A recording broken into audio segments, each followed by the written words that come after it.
whispers of Dusk. They no longer speak her name in temples. They buried her statues beneath shattered altars, drowned her hymns in silence, and scoured her sigil from sacred texts. The gods of order, of light and virtue, demanded it, feared her. And still, when the dusk bleeds across the sky, when the horizon burns with lustful gold, and the wind smells of roses wilting in ash, those who remember know she stirs again. She is Seraphina, not merely a goddess, but a wound in the divine. Born of twilight, shaped by shadow and sensual flame, she ruled not with war or wisdom, but with desire, raw, aching, untamed. Where she walked, hearts ignited. Where she kissed, empires trembled. She was adored, she was feared. And when they could no longer control her, they tried to erase her. But myths are not so easily unmade, especially not hers. If the shadows whispered to you tonight, if Seraphina stirred something deep within, then let your voice be heard. Like the flame, comment your thoughts and share this myth with those who dare to wander into the dusk. And if you wish to follow her descent, subscribe and let the story claim you. For this is not just her story. It is the story of those who dared love her, those who fell by her touch, and one mortal whose longing reshaped the fate of gods. You may run from dusk, you may worship only the sun, but Seraphina waits always where the day dies. And she remembers. Chapter I. The Birth of Dusk. Before the stars were charted, and before fire knew its name, the gods convened in the black belly of creation. They were beings of radiant force and purity, creatures of principle, not passion. There was no death, no desire, no dusk. But perfection is a cruel prison. It was Ilarion, the Skyfather, who first cracked. He watched the world below and yearned for something more than harmony. In secret, he descended to the earth, shaped a woman from the blood of a dying star and the last breath of night, and whispered into her mouth the first forbidden word: want. From that whisper came Seraphina. She opened her eyes and the world changed. Light faltered where she looked. The winds warmed. Flowers bloomed and decayed at her feet. She was not born of order. She was born of ache, of seduction, of the raw need that makes creation tremble. The other gods were horrified. They had not imagined this. She walked among them like a fire in silk, her laughter making immortal hearts falter.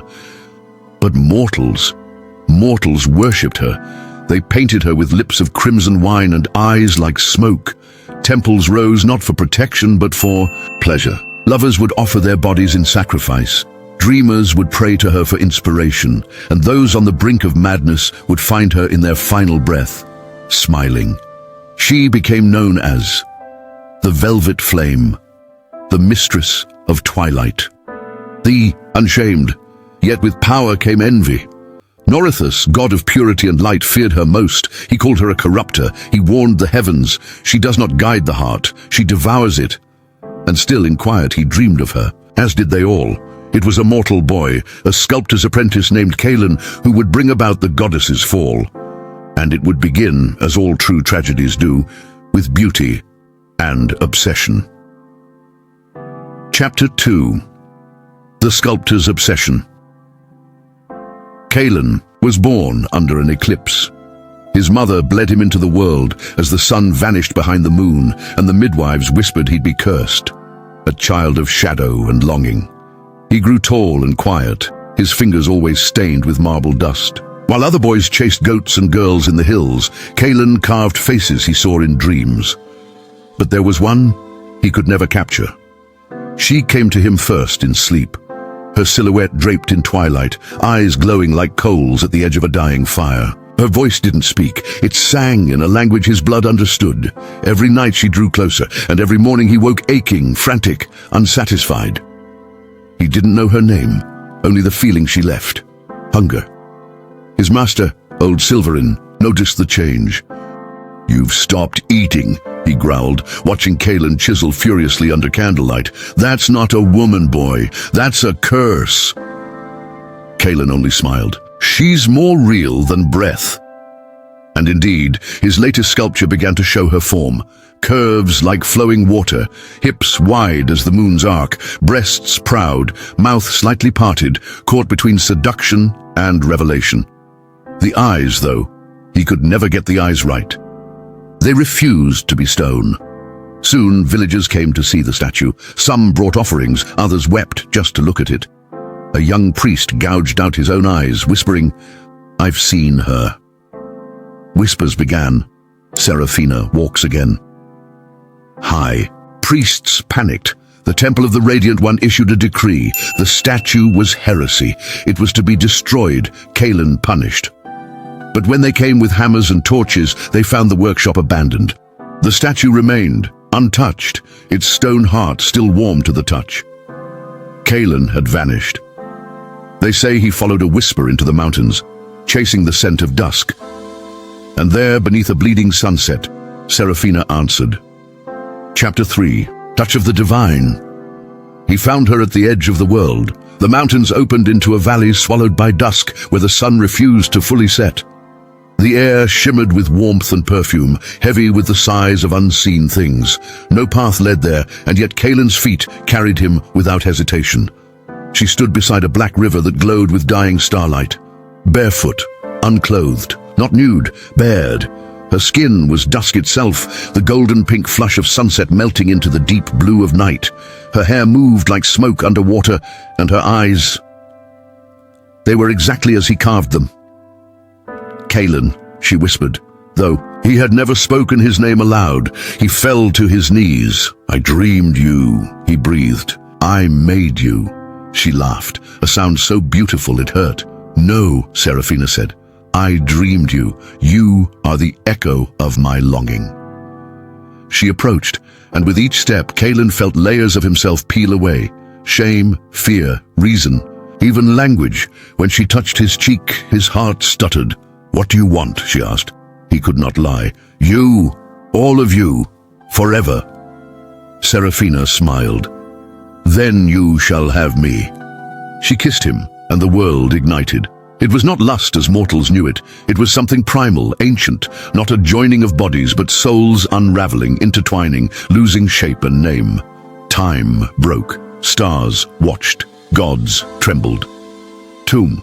That moment, Kaelin became more than a man. He drank her power, her loneliness, her divine ache, and she, in turn, tasted something the gods had forgotten. Devotion. For 9 nights they lay tangled in divine madness. He touched her laughter, her grief, her fury. She caressed his mortality like it was a secret the heavens had never known. But such passion cannot exist without consequence. On the 10th dawn, the sky bled, and the gods descended. Chapter 4. The Gods Descend. They came without warning, pillars of fire and thunder splitting the sky. Ilarion, the Skyfather, shone like the core of the sun.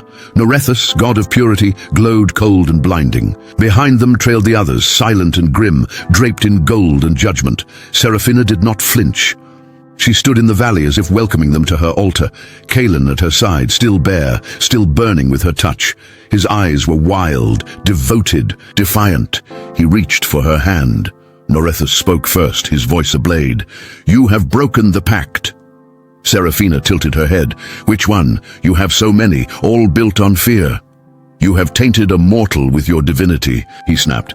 "You have awakened hunger where there should be discipline. You seduce the soul." Ilarion stepped forward. His face betrayed nothing. "Release him. Return to the void, or be unmade." Kaelin stepped in front of her. "She is not your prisoner. She is everything." The gods ignored him, as if he were wind. But Seraphina smiled, sad, beautiful, resigned. "I did not seduce him," she said. "He found me. He worshipped me. Is that not what mortals are for? Or have you grown jealous of what you cannot inspire?" Norethus raised his hand. Light seared the sky. "You are a disease, Seraphina." "No," she whispered, voice like velvet over steel. "I am the cure for your lie. The lie that gods must never want." The punishment came swift. Chains of light wrapped around. her limbs searing into her skin. She screamed not in pain but in fury. Kaelin tried to reach her, but a god's hand swept him aside like ash. Ilarion's voice cracked the world. "You will be forgotten." Ooh, and with those words they cast her into the cavern of Dusk, beneath the world, between death and dream, a prison without time, where only the echoes of longing remain.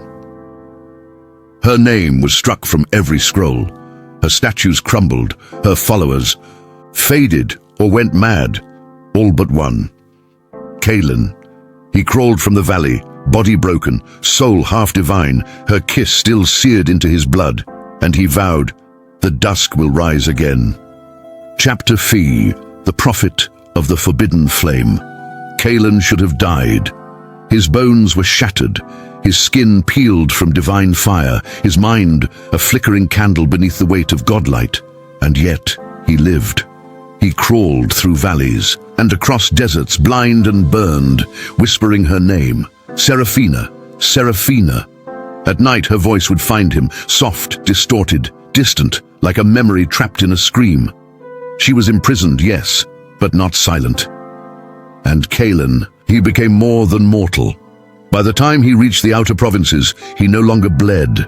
He didn't sleep. His eyes burned with dusk. Villagers fled from him. He looked like a man who had glimpsed something he was never meant to see and could never forget.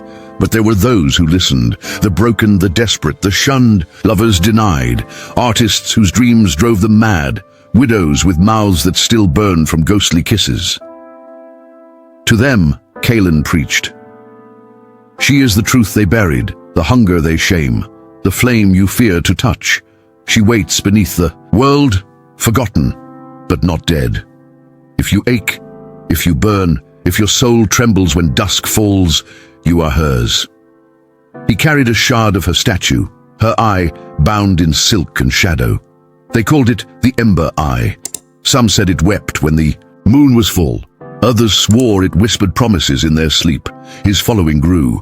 By firelight, they would strip away robes and titles, bearing their hearts raw.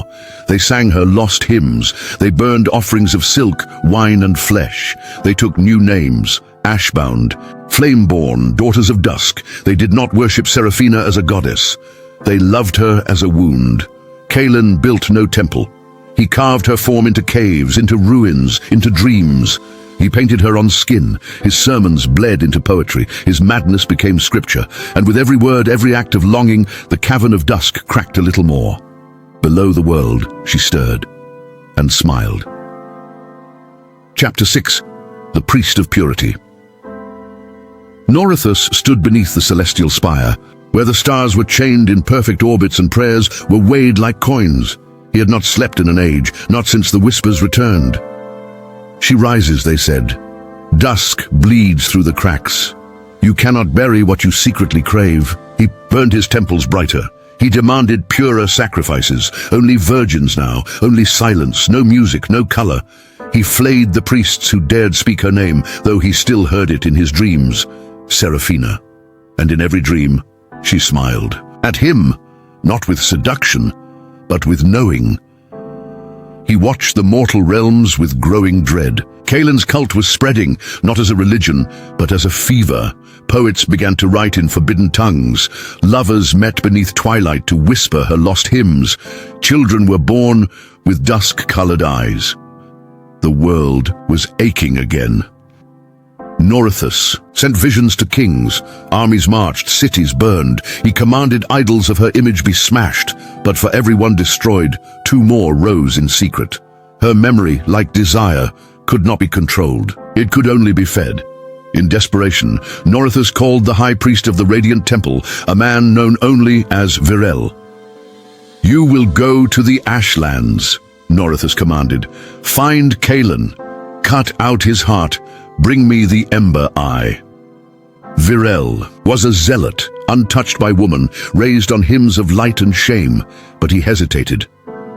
My lord, what if Seraphina is truly divine? Norithus struck him with a gaze so harsh it bleached the man's hair white. She is not divine, the goddess. She is hunger given form. She is the sin we buried so deep, even gods forgot its taste. But Virel tasted it that night. Alone in his chambers, he lit a candle, just one, and in the flickering flame he saw her.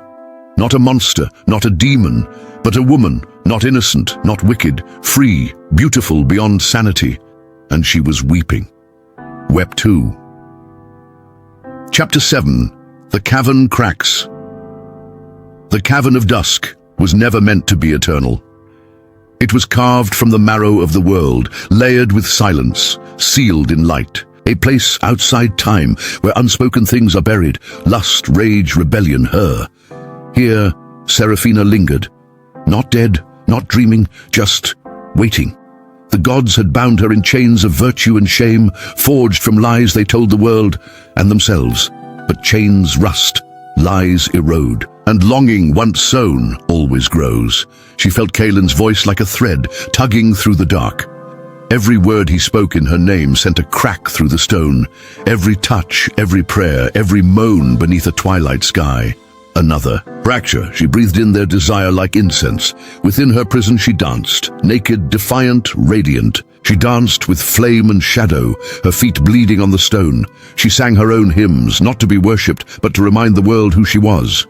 She was not a goddess of control. She was not chaste. She did not demand sacrifice. She offered liberation through surrender. And the world was starting to remember. She had company now. The cavern, once empty, now thrummed with spirits, memories of the forsaken, women who died unloved, men who swallowed longing and called it holiness, children denied affection, artists driven mad. Their souls found her, drawn by the scent of dusk. She welcomed them all, kissed their wounds, danced with their shadows.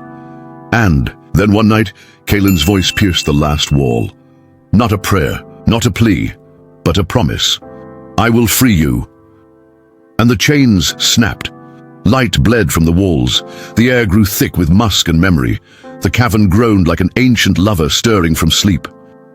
Seraphina opened her eyes fully for the first time in 1,000 years, and she smiled. Chapter 8. The Temple Burns. The radiant temple stood tall and cruel, its spires piercing the sky like judgment. Built on white stone and silence, it had no statues, no music, only light, cold, sterile light. Within, High Priest Virel knelt before the ember eye. He was no longer untouched. Since the vision, he had tasted honey on the lips of a dusk-born acolyte. He had wept in her arms, drunk her laughter, moaned Seraphina's name in the dark. He had been changed. And now, he held a dagger carved from moonbone, the only weapon said to kill a god-touched soul. He was meant to kill Kaelin. Instead, he followed his scent to a ruined amphitheater, deep in the ashlands, where flame-haired followers writhed in sacred abandon. And there, on a throne of obsidian and roses, sat Kaelin. He no longer looked mortal. His eyes were dusk incarnate, his breath fire, and when he spoke, it was not alone. Seraphina spoke through him. Welcome, Virel. Have you come to kill me? The priest trembled. I came to end the hunger.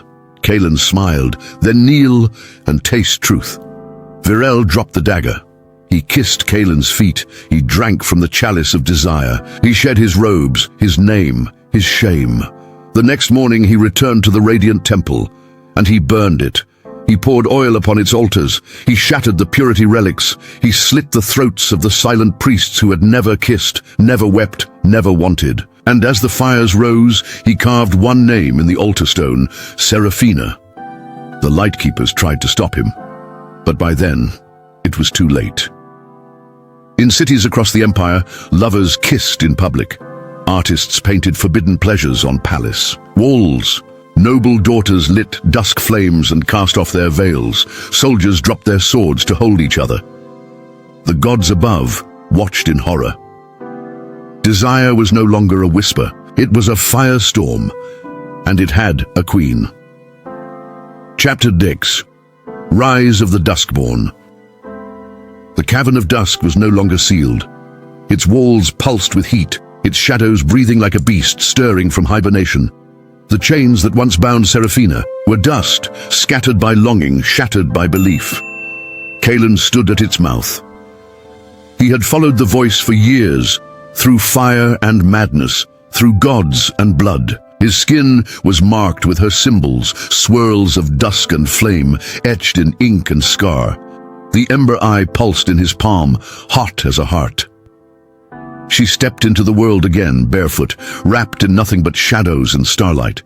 Her skin was not mortal, more like memory given shape. Every curve, every movement radiated the beauty of things once forbidden. She was desire without shame, divinity without law. Seraphina was free, and with her came the Duskborn. Not soldiers, not saints. They were poets, witches, broken kings, mad prophets, wayward lovers. Each had heard her voice in a different way, through a kiss, a scream, a dream, a painting that shouldn't exist. Some came with blades, others with songs. But, all burned with purpose. They marched through the empire, not with conquest, but with contagion. Desire, the kind that couldn't be tamed by priests or locked behind commandments. The kind that tore veils and crushed thrones, not with violence, but with ecstasy. Whole cities turned overnight. The capital of Velmir, once the bastion of order, fell in silence. The guards laid down their weapons. The High Magistrate tore open his robes, sobbing as he confessed to 30 years of secret longing. Seraphina touched his forehead. You are forgiven. You are seen. In the ashes of the old world, pleasure became prophecy. Temples were repainted in flesh tones and deep purple. Hymns were sung to moonlight and moaning. Truth was no longer what was told, but what was felt. And through it all, Kaelin remained. By her side, half man, half myth, her voice and sword and lover. Some said he had become immortal, others claimed he was already long dead, and Seraphina simply wore his soul like perfume. And the gods, they watched. Some fled to the void, others begged forgiveness, but Norethus prepared for war. Chapter 2 Din, the Night Crowned. When the god of purity fell, the heavens did not shatter. They sighed, like a wound exhaling rot, like a lie finally told, like an old hymn losing its tune. Norethus crumbled into light, not destroyed, released. His final breath drifted upward, no longer prayer, but confession, and Seraphina stood among the ruins, not triumphant, just still, not a conqueror, not a queen, just a flame that could no longer be ignored. Kaelin knelt at her side, not in worship, but in awe. What now? He asked. She looked to the horizon, where temples burned, where lovers kissed in, the streets where poets wrote without fear, where children sang without shame. Now the world begins again. The Duskborn scattered like seeds. They built sanctuaries, not temples, gardens, not altars, places where truth could bloom without ritual, where flesh and spirit danced without fear. They did not demand belief, they offered space to feel. The remaining gods watched from afar. Some descended, shedding divinity to walk among mortals. Others vanished into silence, no longer needed. And Illyrian, the Sky Father, left his throne. He came to Seraphina in the ruins, his crown dimmed. I made you, he said. She touched his cheek. You made what you needed. And then, without permission, she forgave him. He wept, not from sorrow, but from the ache of finally being seen. Kaelin did not live forever, but his name outlasted time. Some say he became the first Duskborn star. Others say Seraphina cradled his body herself, singing him into sleep. But Seraphina, she never died. She was never just a woman. She was never just a goddess. She was the yes whispered in a world of no. She was the moan beneath a hymnal, the gasp between laws, the dusk that comes not to end the day, but to blur it. And she wore her crown, not of gold, but of shadow, and fire and longing. The night was crowned. In a forgotten corner of the world, where no map dares mark, there is a garden of dusk. No guards, no priests, just a single arch of obsidian, carved with words in a tongue no longer spoken. Come as you are, leave what you were. Beneath it sits a woman with dark eyes and a slow smile. She offers no commandments, just a place to rest. Sometimes she speaks your name before you tell her. Sometimes she weeps for you before you know you're broken. And sometimes when you ask if she's Seraphina, she only laughs and says, Aren't we all? If her story moved you, if you felt her fire and her fall, then leave your mark. Like this tale, share it with those who crave the dark, and let your voice rise in the comments. And if you wish to walk with her again, subscribe.